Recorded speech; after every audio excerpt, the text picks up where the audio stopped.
Hi, everyone. A very warm welcome to our webinar, Agile Meets Resource Management. My name is Nora, and I'm very excited to be your LEAP webinar host today. As a new work and transformation consultant, I'm all about unleashing the potential of organizations and people by creating more adaptive, soulful, and joyful ways of working. My mission is to inspire new ways of thinking, working, and being. And I'm thrilled to be your guide through today's discussion on agile ways of working in resource management. Before we kick off, I always love to get a sense for who is here with us in this virtual room, spending one valuable hour together. So I've prepared a little check-in question. Which goes as follows. Where in the world are you joining us from today? And if you had the opportunity to be anywhere in the world, where would you like to choose to be joining us from?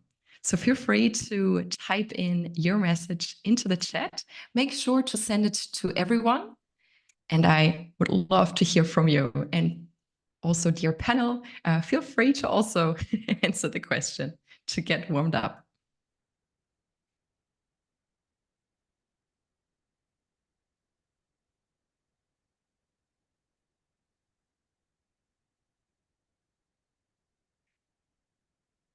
Nice. We've got our panelist, Naresh, joining from Wake Forest, North Carolina, where it's the afternoon right now, 4 p.m. Let's see which other locations we have today.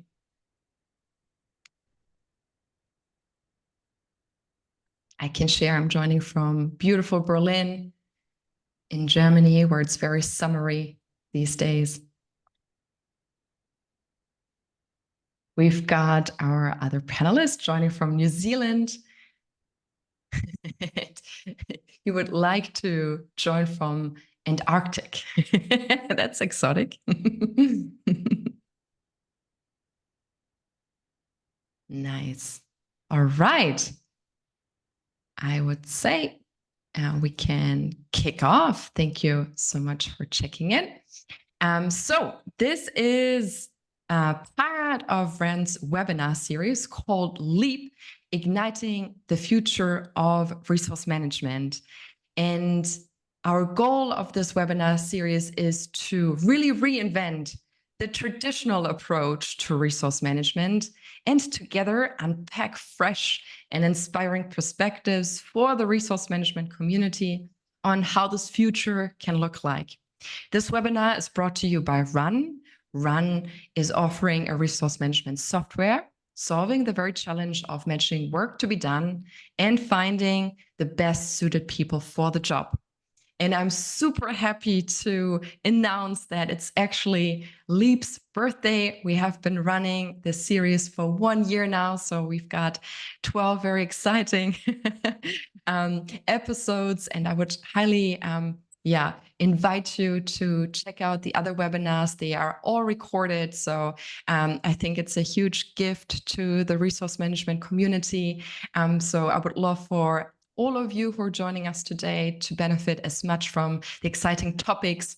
When we were warming up between the webinar speakers today, we were sharing which episode is your favorite. We talked about how to communicate with the C-suite being amongst it, as well as how to measure success in resource management.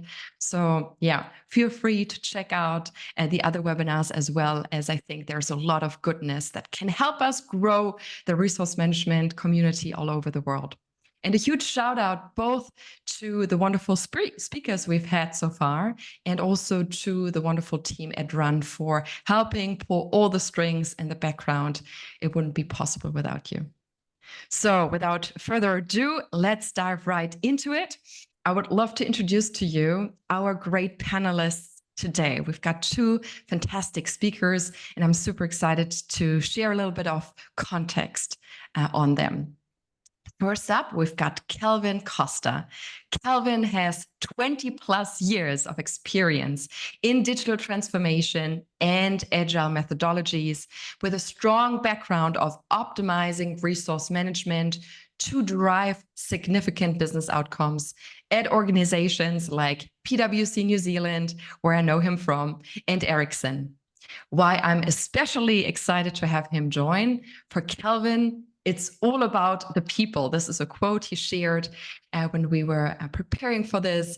And his passion is really about figuring out how to set people and teams up for success. So, Kelvin, it's an absolute pleasure to have you on the webinar. Thank you for joining us today. And next up, I would love to introduce the second panelist. I'm delighted to introduce you to Naresh Nulu.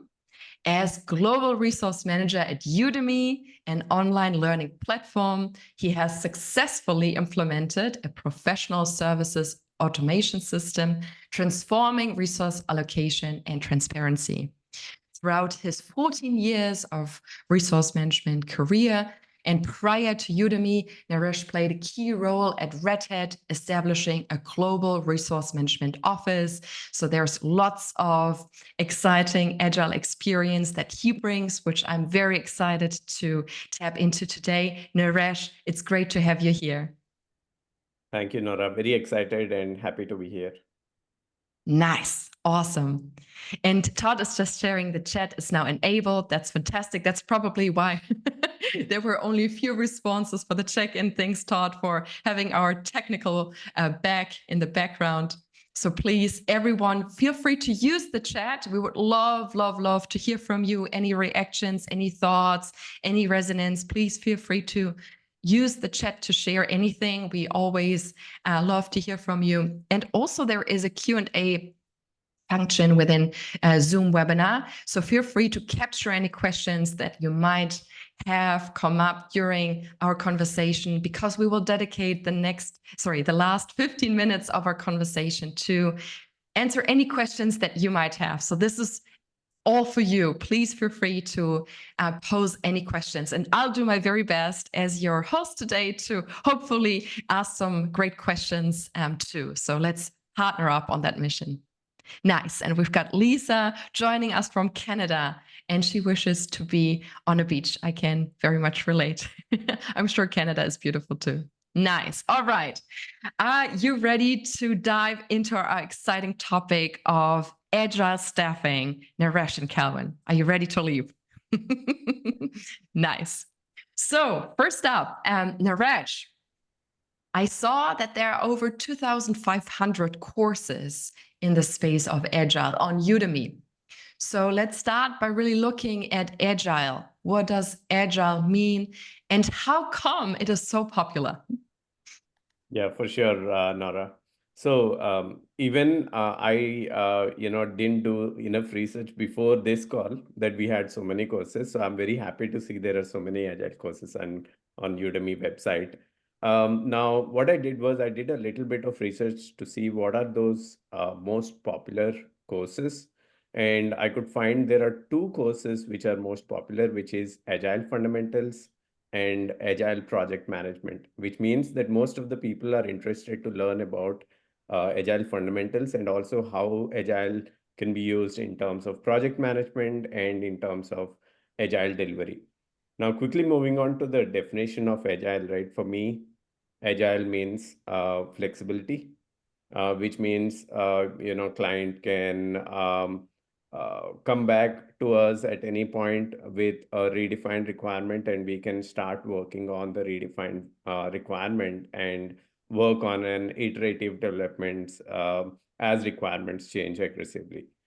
For me, Agile means adaptability, which means we can adapt to changes as requirements change or priorities change.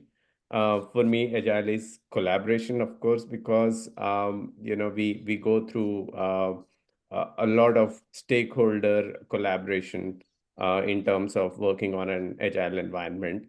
And finally, for me, Agile means customer satisfaction, because our end goal is to keep the customer happy with whatever product or whatever the outcome of our project is. Now, also on another aspect, right, since we are talking about agile and resource management, for me, both of these doesn't mean two different things. I think any project which is going through an agile also need to make sure that they have a resource planning team in place which can take care of the resource constraints, and hence an expert level resource management is needed.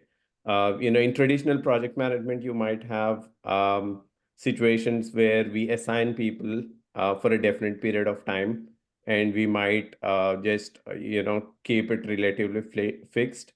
But with scaled agile, we can have a dynamic resource allocation, which means we actually adapt ourselves to the changes within the projects, and we continuously reassess and reallocate resources as and when required based on the iteration or a sprint. Now, the basics still remain the same, which means for me as an RMO, it's just, I look at resources based on qualifications, skills, the cost, the availability of the resource. But for me, the big difference is, continuously monitoring and adjusting the resource allocation. Quickly coming to the second part of the question as to why Agile is so popular, right? For me, I think Agile brings some high quality products, and they bring some high quality products faster. And as I mentioned, we can respond to changing customer needs, which means our end goal as customer satisfying the customer is being met. So that's about Agile, Nice. why it's so popular. Fantastic. So some of the keywords I heard you say, and they basically are at the core of Agile, from what I understand. You say are whenever something changes, to have the capability, the ability to iterate, to adapt, to be flexible based on the changes that are being presented either by clients or through the market or internally, to have the capacity to come up with a change of plan. So that is a lovely start. Now, Kelvin, I would like to tap into your experience. You have served as the resource manager of your team, looking after basically the allocation of work. How have you used agile ways of working in your team, and how has it actually impacted the way that you allocate resources? Thanks, Nora. So, looking at the traditional ways that we look at Agile and the way that we structure the teams, Agile is sort of a framework that we work amongst. So we don't go ahead and recreate. We obviously tailor make it for each of the different teams or organizations of how we're going to work and operate. But I think when it comes down to the fundamentals of how we manage our people around the actual task and activities, we really look at it from the way that we use the ceremonies within Agile itself. So that's at every stage of the process. Using the Agile ceremonies, we can actually have a check-in all the way from the initiation. So when you think about the Agile process, right, it all starts at the design thinking phase. Well, we have a problem, we need to come together and say, well, how are we going to solve this? And we have design thinking workshops where we bring everybody together and we really get clear around, well, what does this mean for us? And design thinking really takes it back to the fundamentals of having a human-centered methodology. So we're always asking and probing, around, how you're feeling, and really about the feeling of the problem and the issues. And if we solve this, it's just going to make things better for you, your teams, the organization as we move forward. And they sort of sit within three fundamental pillars, which is around understanding, the exploring, and then how do we make it materialize and make it actually happen, right? That's where all the rubber meets the road. The design thinking phase sort of spurs on to the next little piece of work where it's around, well, how do we get the right people? And we have sort of what we call Agile liftoff. So this is where we bring in all the people that are affected within the project, all the different stakeholders, and we really drill down into the core concepts of, well, what does the team look like? What does success look like? Are these the activities that we can do? we sort of start to map out what's the expectations from the different stakeholders across the organization, understand, bringing the teams across, because it's a multifunctional team, right? It's a cross-functional, high-performing team we're trying to put together to deliver the highest quality at the most effective time, and delivering, all the time. So we don't want to, wait until right at the end of the project and say, here's your delivery. No, we want to continuously improve. We want to continuously deliver on an ongoing basis, so that we have a continuous delivery pipeline of work, and we have the right people to do that. And so when we start to move from that, we define a charter. The charter really brings together the whole function of the Agile liftoff. And this is sort of creates the fundamentals of how we're going to work together as people within the team. What are our capabilities, our capacity? What are the training needs? What are the developmental needs that we need for the different aspects? And we also set sort of some of the framework around, well, I'm interested in a particular subject and I want to upskill myself. There could be opportunities where I'm going to take pieces of work that might be in the backlog that I'm not expert on, or I want to actually continuously enhance myself and have a personal development flavor around that. And then we basically, part of that process, you identify potential learning opportunities and you build that as part of your process, either having support or somebody just saying, I'll take that from the backlog, see what I can do. And every moment becomes a learning opportunity. So we also think about, learning as not something that happens as a once-off. I learn, I study that, I move on. It's sort of, continuously looking at the work coming ahead of time and saying, well, that would be interesting, or we have a skills gap. How do we start to execute on it right now before we get to that? And so we're learning both because we know what's coming down the pipeline, but we also understand, well, I'm going to get on the job training right away as soon as it sort of hits the pipeline, right? Nice. Yeah, and then that sort of triggers right into the actual ceremonies where we've got a continuous, resource management flow from our daily stand-ups. So we get real-time feedback of availability of people. We have planning sessions, so we'd be able to understand, what planned leave there is. Our daily stand-ups really touch on, well, what unplanned leave has hit us, or what constraints have sort of managed within the team itself, or we've identified further gaps in training opportunities. So really, every single piece of the ceremonies, and we can touch on the ceremonies a bit later, but each one of them is an opportunity for us to look at the impact on the resources and the people around us. Very nice. So I think that was a whole wealth of a lot of ideas. So maybe let's pause a moment and look at them in a bit more detail. The first ceremony you mentioned was almost like a design thinking phase. So as this is a bit different to Agile, maybe let's spend at least a minute talking about how exactly does this look like. Let's imagine there is a project in the pipeline, and take us through this design thinking phase. What can resource managers listening today take away? What might they do in this initial phase? Yeah, and I think the initial phase, when we talk about design thinking, right, it's really a bunch of concepts that have been developed and designed so we can ensure that ultimately we're building the right solutions. And part of that, we're ensuring that we focus on the people that they're creating, which leads to better products and services and internal processes if it's something we're doing internally in the work. And so when we sort of start, we sort of break it up, as I said, in three discrete pillars, right? The one is around understanding the problem. And we understand the problem always going back to the human-centered design, right? So we touch on empathy, how do you feeling about it? What is it, the need for this? Then we sort of go and we define the problem, right? And we clearly define the problem so that everybody understands and everybody can actually feel the problem, right? It's not just about saying, oh, we have this problem and somebody can solve it. It's really about getting back to the feelings, because the more feeling we have for it, the more passionate we become about it, the more involved we are, and the more we're going to want to solve this.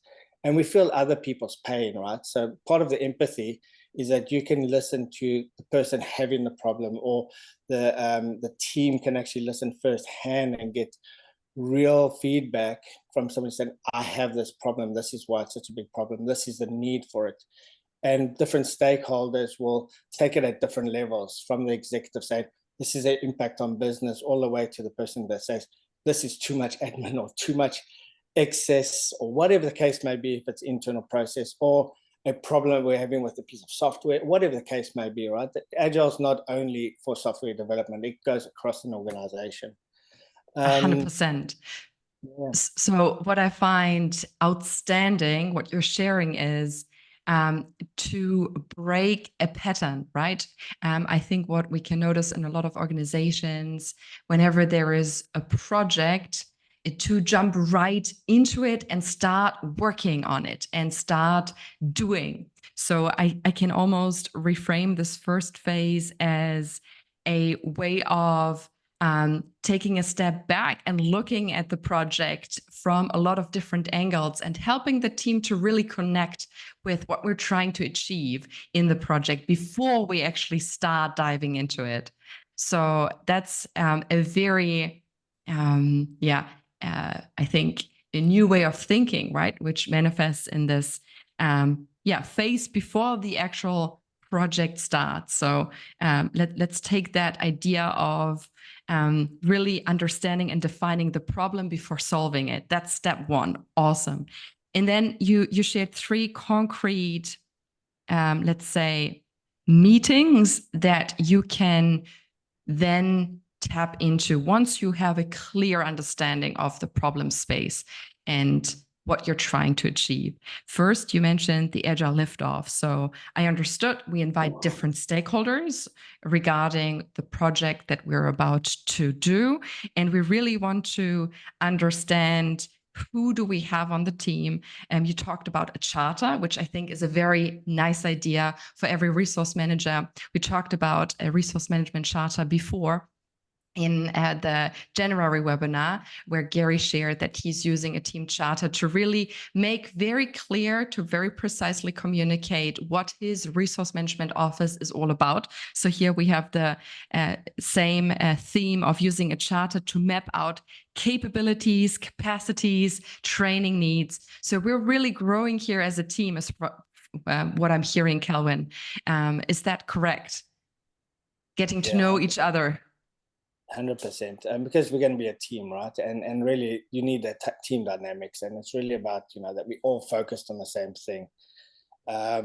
Everybody has a place and a piece of the role to play. So we really want to make sure that everybody feels that they're inclusive, that they're actually part of that journey, because ultimately it is a journey to success, right? So this really sets up, well, are we all on the same page? Do we understand that we're not sitting there with everybody having their own perceived idea of what the problem is? We're getting it straight there at the same time, and we can all feel, what it means for us to actually solve this. I love it. When we've defined the problem now, and then we'll sit down, part of design thinking, we sort of have the next stage where it's about, how do we come up with different ideas, break the teams up, come up with new ideas, and teamwork together on, creativity part. There's nothing that's too silly out there. And we really encourage, to go way out there. Like, even if it means that we've got a small problem for a coffee machine, well, we can take a man to the moon, build the coffee plant there and harvest it and bring it back, right? Maybe that's something that we need, who knows? But it's really going to be crazy ideas, because as part of those crazy ideas, there might be a piece of it that actually triggers the next great thing, right? Fantastic. Absolutely. So it's all about ideation. When the first phase was about the problem space, now we have an opportunity to get creative together to think about the solution space. And I think the smart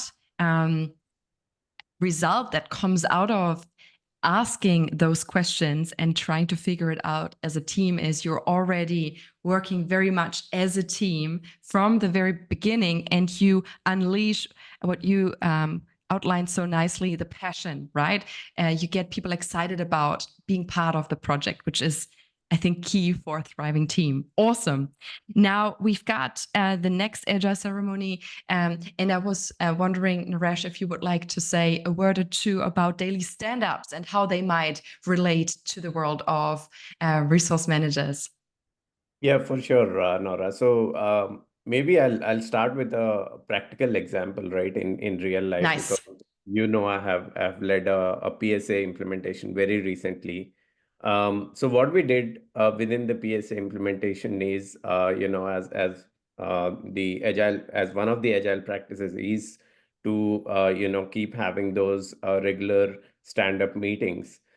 We used to identify the issues, and as Kelvin mentioned, try and figure out if there are any issues and try and figure out as to how we solve those problems, be it resource constraints, be it we need a resource and we do not have a resource, so let's try and find someone here within USA if our cost permits. If not, can we have someone from India or lower cost locations who can support, who has these skills and can support internally. And on top of that, what we did was, as Kelvin mentioned, right, the planning phase, designing phase, building phase. These are like different phases, right, within any project. So what we did was within planning and designing and building phase, we from the planning phase to the designing phase, of course, we used to have a lot of meetings with all the stakeholders. When I say the stakeholders, my primary stakeholders and my clients as the resource manager is my professional services team, because they are my clients and I'm an internal servant leader who need to make sure that their needs are met with regards to the new tool that we are bringing in terms of professional services automation.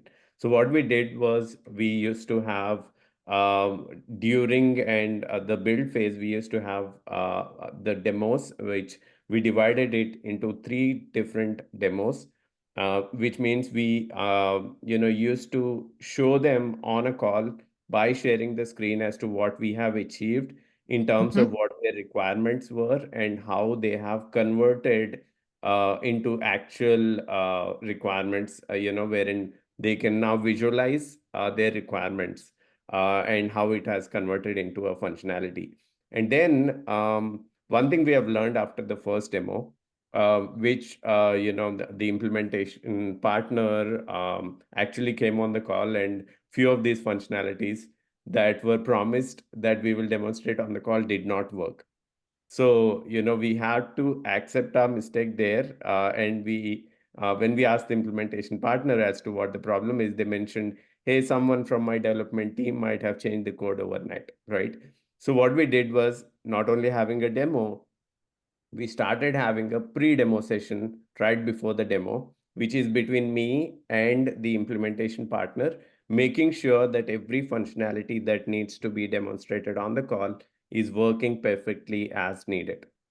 So part of that, and then because firstly, when we have this first demo with the team, right? And the first demo, if it doesn't go well, the confidence of the team goes down on what we are implementing. And that's the reason we wanted to absolutely make sure that everything is working. And it worked so well. And we were, usually implementations take longer time. We were able to complete it within 6 months with all these practices that I just mentioned. It went very smooth in terms of we never had any resource constraints. We never had any budget constraints. Of course, we have had issues, like I mentioned, as in demo 1, but we have learned. We have learned from every mistake that we made, and we made sure those mistakes are not repeated when we went into the future sprints. Yeah. Awesome. What the ceremony of demos showcasing taps into very nicely is another important principle at the core of Agile, which is visibility, right? Sharing work in progress, making it visible so that we can see, are we headed on the right path? Are we meeting the expectations, etc.? Very, very cool. So we talked about taking some time before we actually dive into the solution space to define the problem. We could call it a design thinking phase. And then we talked about the agile liftoff, inviting different stakeholders, getting expectations clearly communicated, getting on the same page, becoming clear as to who's on the team. You talked very nicely about the ceremony of Agile stand-ups, where we can identify unplanned constraints. Something pops up. How do we deal with it in the best way? You talked about planning sessions where we can talk about planned constraints and how to best go about them. And you talked about the ceremony of demos, of showcasing work in progress and results. Awesome. Now, when we think about the world of the resource manager, there are many levels, many tasks, and I would be curious to maybe understand how can agile staffing look like in a day-to-day operation, apart from these 5 ceremonies that we have now uncovered very nicely? What are other ways that the agile mindset can translate into resource management? Yeah, for sure. Maybe I'll start and then I'll hand it over to Kelvin to know his opinion. For me, being in touch with the Scrum Master, automating few of the things, like whenever you have a resource constraint, if you need a resource, go ahead and open a resource request, and me as a resource manager gets an automated email like, hey, so and so resource request created. Now, the reason I'm focusing so much on a resource request, on an automated email and a resource request, is because every time a resource manager needs to start sourcing for a role or a skill, we need to make sure that we have everything needed in terms of what skills, what location, what is the budget, when do you need it, what's the start date. All of this information goes right into the system, and you don't need those multiple follow-ups back and forth with the hiring manager, because you already have what is needed from your end. Now, apart from that, the other stuff will be to hold meetings, like, as we discussed before, right? To have those regular or ad hoc meetings, and, have those stand-ups as needed to understand if we still do not get all the details that we need, or if we have constraints. For example, let's say the job description is very vague, and it's very hard to find someone with that particular skill set. Those are the things that us as expert resource managers need to highlight and go back to the hiring managers and have those discussions to see a couple of things, right? One, okay, can we have a senior resource, or can we have 2 junior resources at 50% supporting the same engagement? What is the duration of the engagement? Is this actually 3 months? You have mentioned it's 3 months. Let's say it's a 3-month engagement. Can we get a contractor? And does our budget fit in to hire a contractor for a short time? Do you see it extending? Or are you okay with a contractor to hire option? Discussing all these options with the hiring manager on a day-to-day basis will actually help the team having the resource manager on board.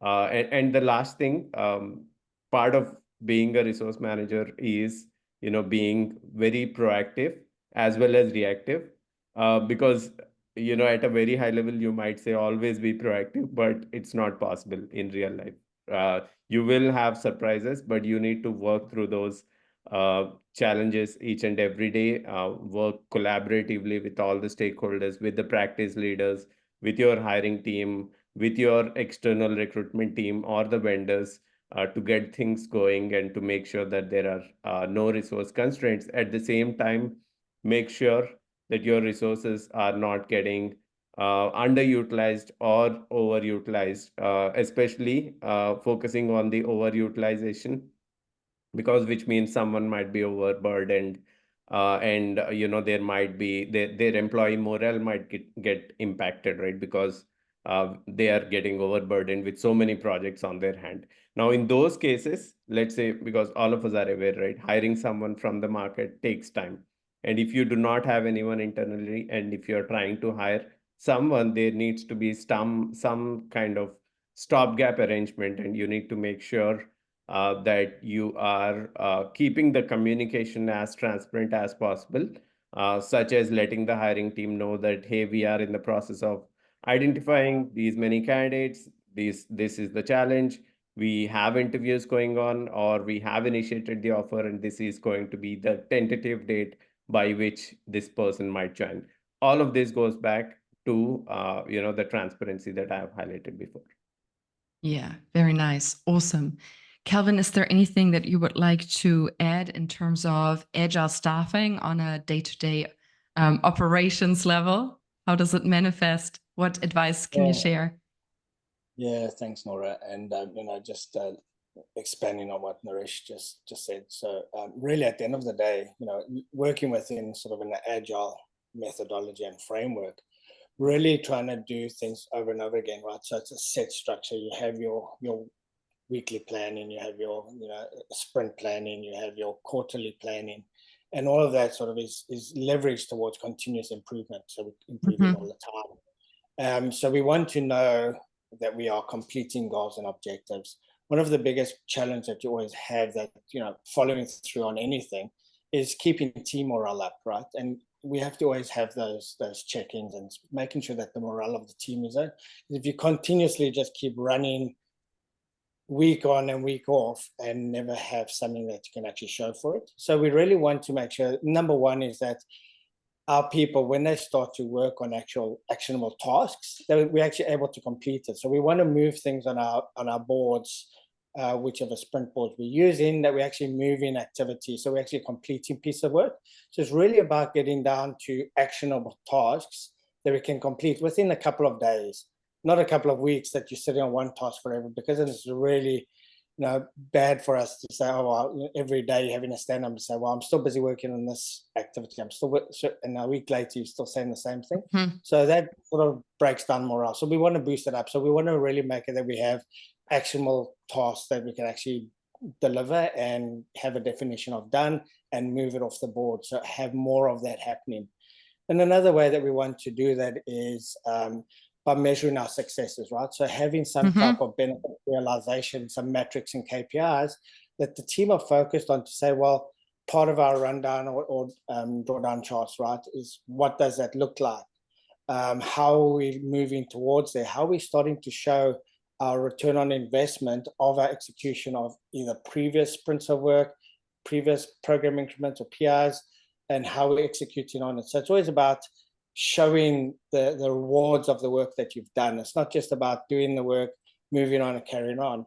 But there's another aspect. So once you start to really scale, and we start looking at different scaled agile type of methodologies, we start to introduce quarterly planning and quarterly showcases, which sort of takes it more from a holistic view, because now you've got teams that are sort of cross-functional. They're dealing with context switching because they might be on 2 or 3 different projects at the same time, and you might have a lot of dependencies on other projects. So a lot of your work will be dependent on other work that's happening within another team. So this is a way of, when we start to scale agile, is to bring that all to the forefront and create that visibility and the accountability of how we interact with each other across that. So we really drill down to the parts, and then the stakeholder engagement continues to happen.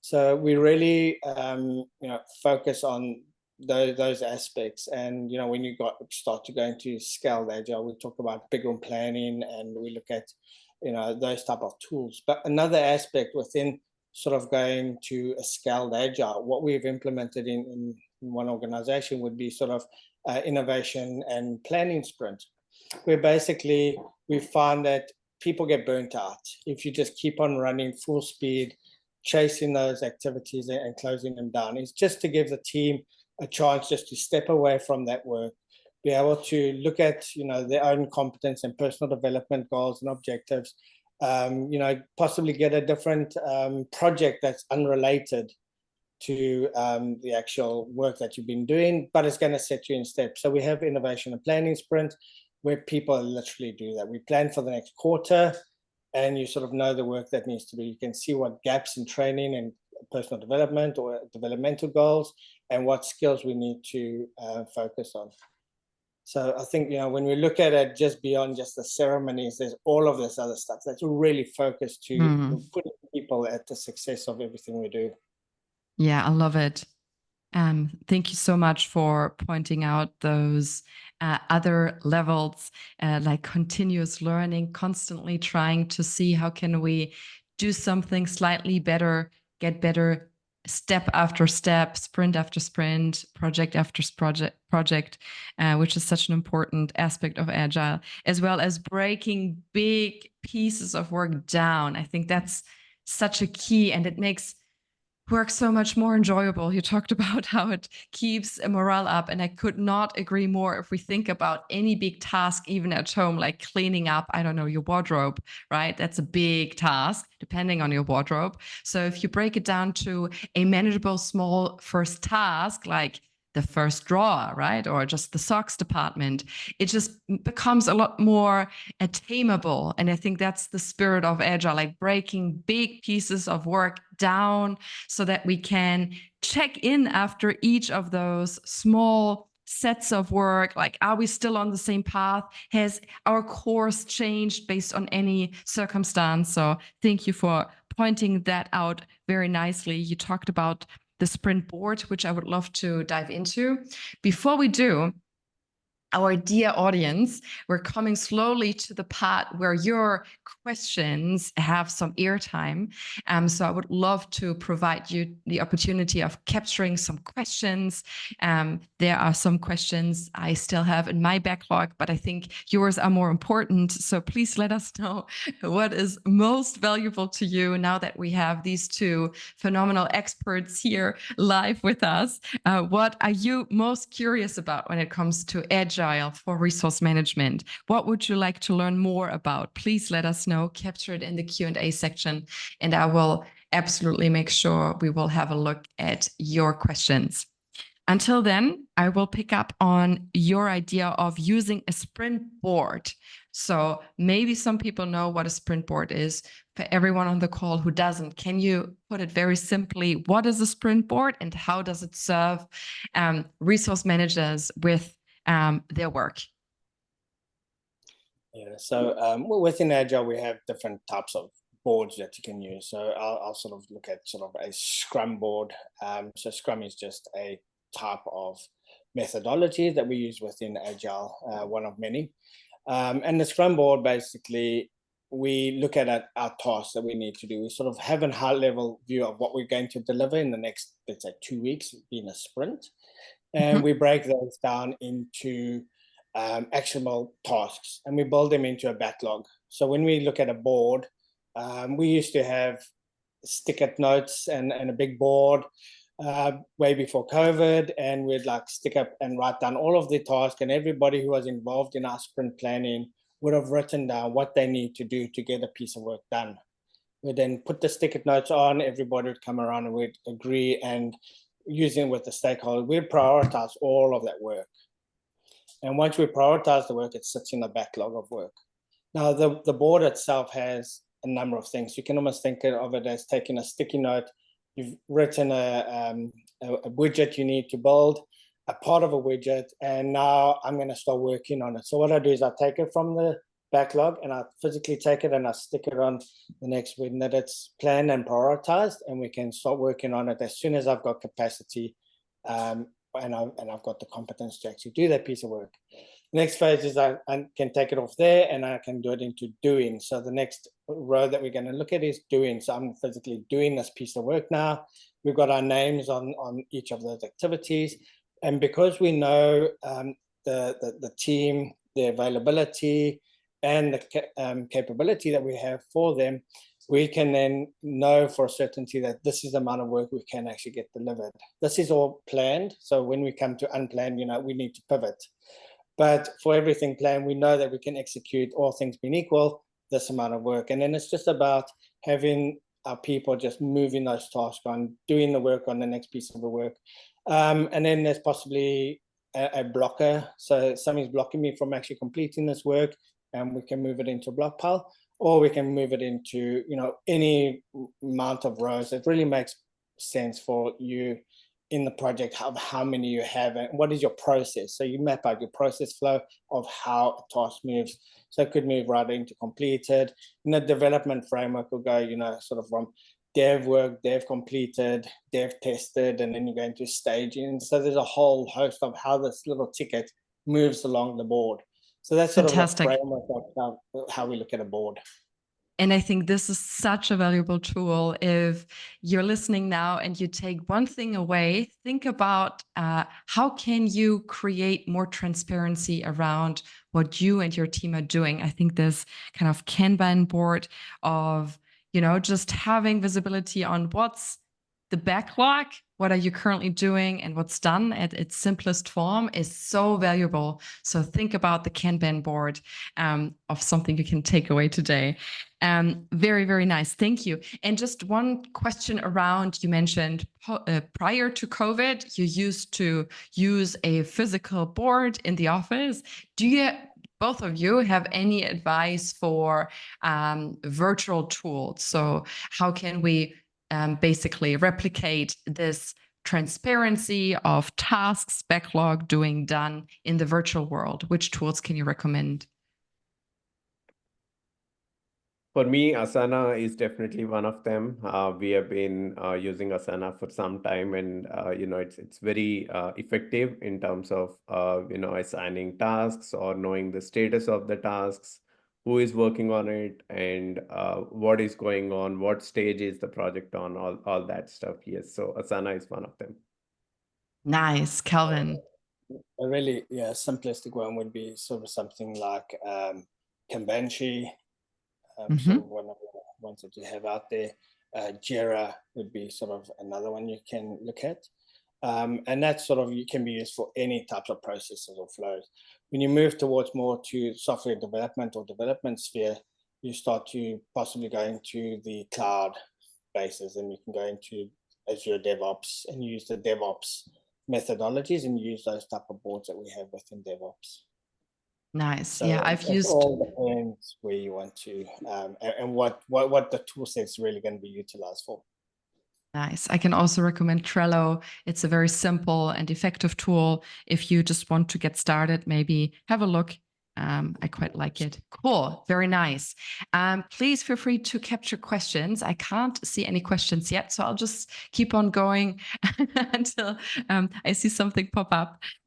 So you talked about measuring success, and I wonder, do you have any recommendations as we tap into a more agile mindset in resource management? What impact might this have for how we define, understand success? Yeah. So when we look at and success, when we define success right at the beginning of our design thinking phase, right? So nice. We yes. want to get that feeling of what is the problem we're trying to solve for, and what would great and excellent look like. So we're really shooting for the moon at all stages. And we're on our journey to get there. So it's really about making sure that, well, what does great look like? Great becomes the norm, right? And then we work with, well, if that's the norm, how do we start to measure? Number one, how are we moving towards getting to that point? Then once we get there, we do, and we build the solution. We need to also understand, well, what impact is that going to have on you or the organization or your clients? And what are we expecting it to deliver for us? What is the metrics we can use to measure what that looks like? So then we have a continuous measurement of our benefits realization of the work that we put together. And, when we look at it from executive perspective, we're looking at, what is our ROI, the return of investment of this piece of work that we've done? How can we see that the benefits that we've built and we put the time and effort into, how are we tracking to actually get it to a point that we actually know that we built a successful piece of work, and that we're actually getting the benefit of it. It's just not about creating something that sits there and nobody uses it and the benefit is lost. We want to make sure that we have the change management function and the execution function to make sure that we are actually delivering and people are using it, and that we have the constant feedback of the usage. And that's another metric of measuring our success, is how much feedback do we get on enhancing it, making it better, but also on the other side of what's not quite working as expected, because that's just a new tool for us to say, hey, we can get better at this. And it sort of touches on our retrospective that we do at the end of each one, right? We do it to ourselves. We have a retrospective. and we look at how do we work together, how did Awesome. we come together. Yeah. Just I a would bit of like to, feedback. Yeah, there's some background noise, Calvin. Maybe you can take care of it. That would be wonderful. Then we can hear you better. And Naresh, yeah, can you pick up on that? I would love to hear more about the retrospective, because I think that's a very, very nice one for the resource managers to tap into.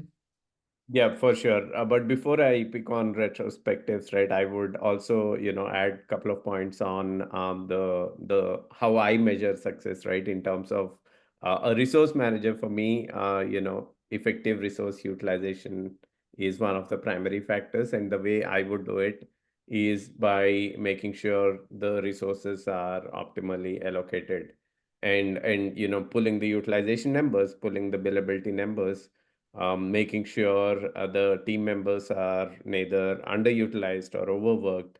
Those are the things that I would focus on. And specifically coming back on to your question, Nora, on the retrospectives. In terms of retrospectives, one of my key things will be, on continuous improvement.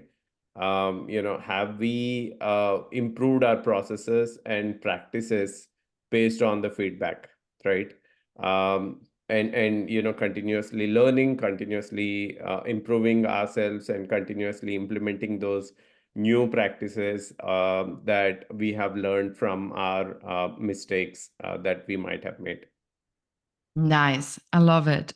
So when I listened to both of you speak, I noted start with the end in mind, right? This is what you pointed out so nicely, Calvin, to think about the end when you get started. Like, how do we define success? And then it just helps you throughout the entire project. Whatever you do, you've got your North Star clearly defined to do what it takes to achieve that success you defined.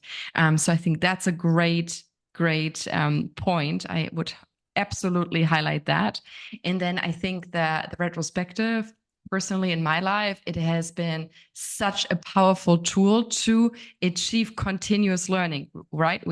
When we defined Agile at the very beginning, we talked about a lot about the ability to constantly pivot and learn. And I think this is a nice mechanism. So a nice way of doing a retrospective from my experience could be as simple as start, stop, continue, right? So 3 questions. What do we want to start in our next cycle? What do we want to continue? Something that worked well. And what do we want to stop doing? What hasn't served us?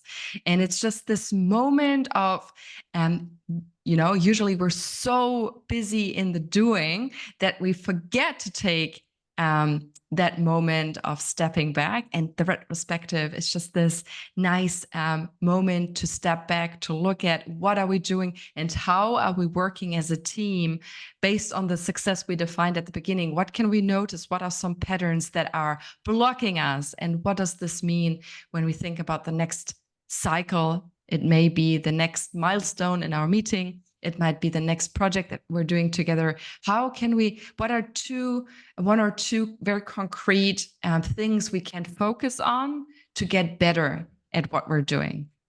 So I would love for all of you listening to take away the idea of the retrospective as a very easy and very effective tool. Maybe just asking you very practically, how long would you recommend for a retrospective to take?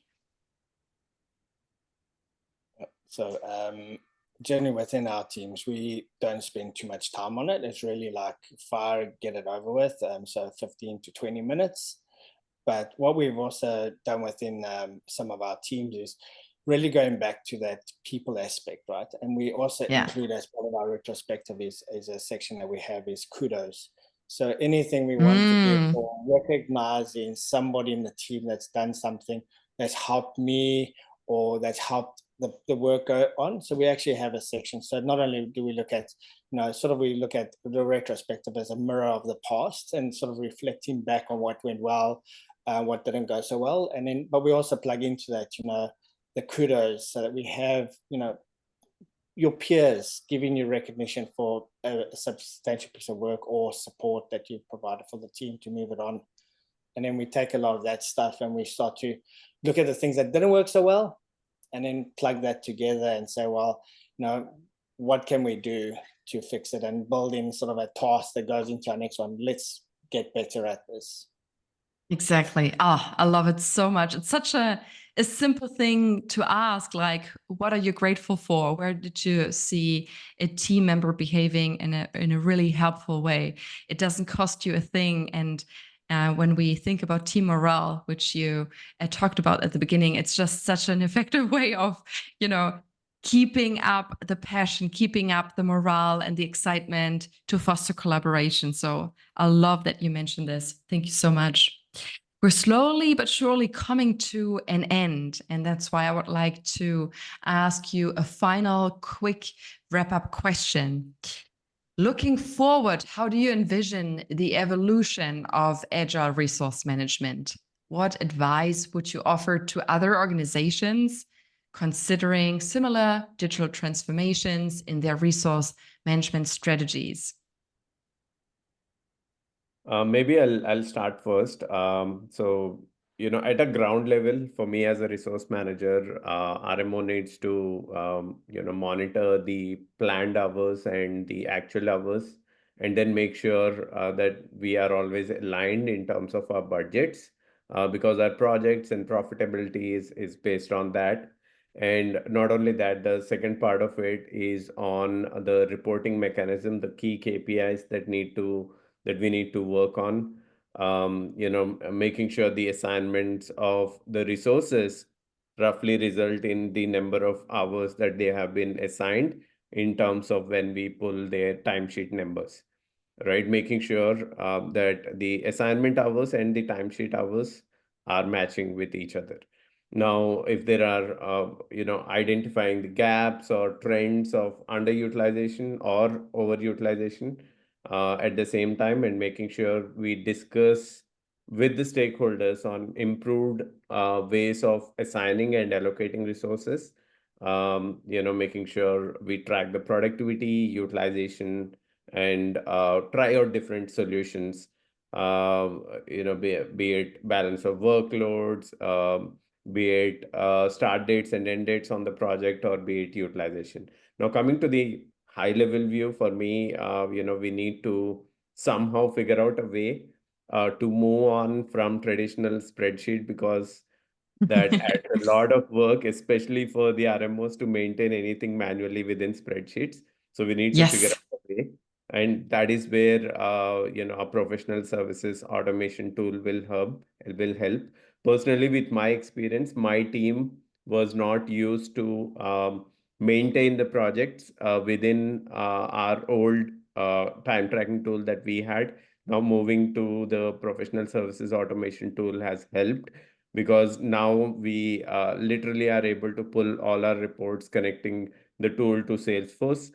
We know how many projects are active, how many projects are completed, all that stuff. We can pull all the reports and KPIs and all that stuff.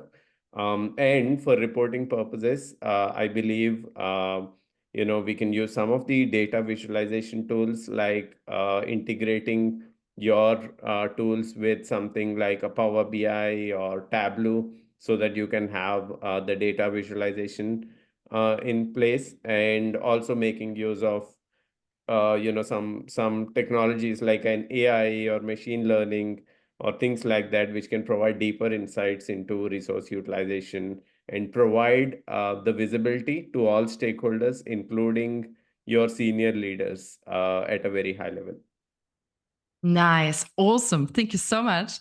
That was an awesome response. And Calvin, just because it's the hour now, I'm very curious to also hear from you, but if you could keep it a bit shorter, that would be wonderful.